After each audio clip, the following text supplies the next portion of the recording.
Hello, I am Christy Patton-Lukes, a chemical engineering professor at Missouri S&T. This video lesson is on entropy, and it's tied to the course Intermediate Thermodynamics. Our goal for this lesson is that by the end of the lesson, you should be able to use definitions of entropy, Helmholtz energy, Gibbs energy.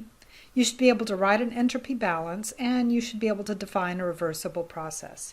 Again, we are not working examples in this video lesson. This is a fairly high-level overview of the concept of entropy.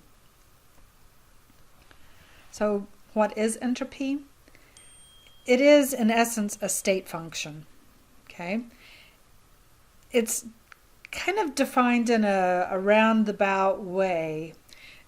In a system in which there are flows of both heat and work, and heat is by conduction, so not convective flow, not the movement, but with the conduction and work across the system boundaries, the conductive flow, but not the work flow, will cause a change in the entropy of the system.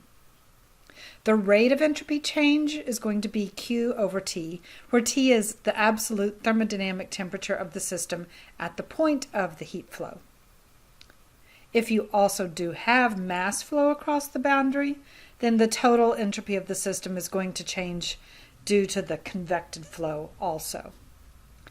So every element of mass is going to carry with it entropy, the mass that's flowing across the boundaries, as well as the mass that is within the system. Entropy can be treated as a conserved quantity if you include something called entropy generation. And if you require that this entropy generation is always greater than or equal to 0.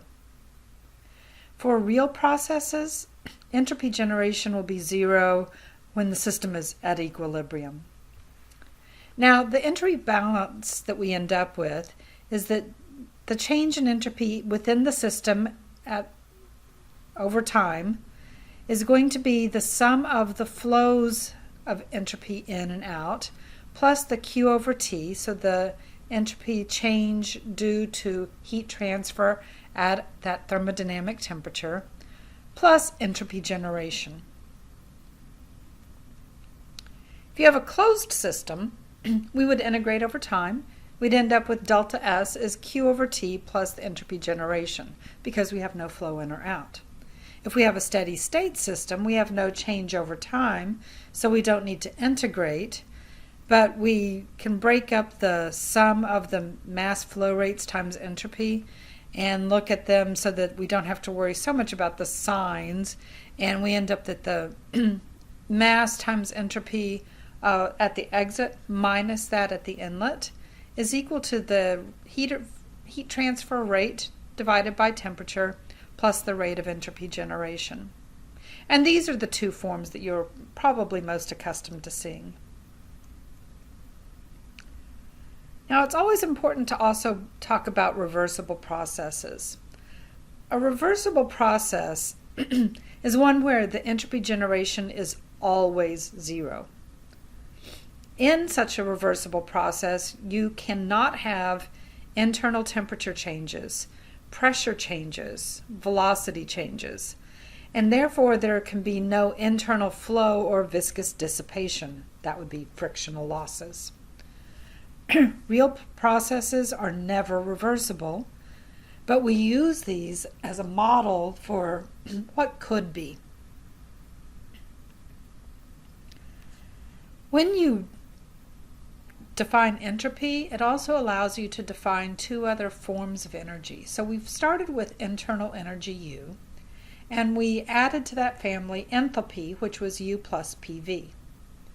Now we're going to add to the family A, which represents Helmholtz energy, and I recognize that there is not an A in that word, but the Helmholtz energy is defined as U minus TS. And then we have the grouping G, which is the Gibbs energy, which is either H minus TS, or since H is U plus PV, G is also defined as U plus PV minus TS.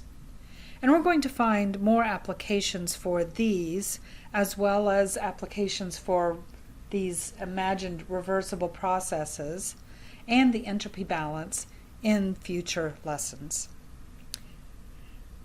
So I'd like to thank you for your time.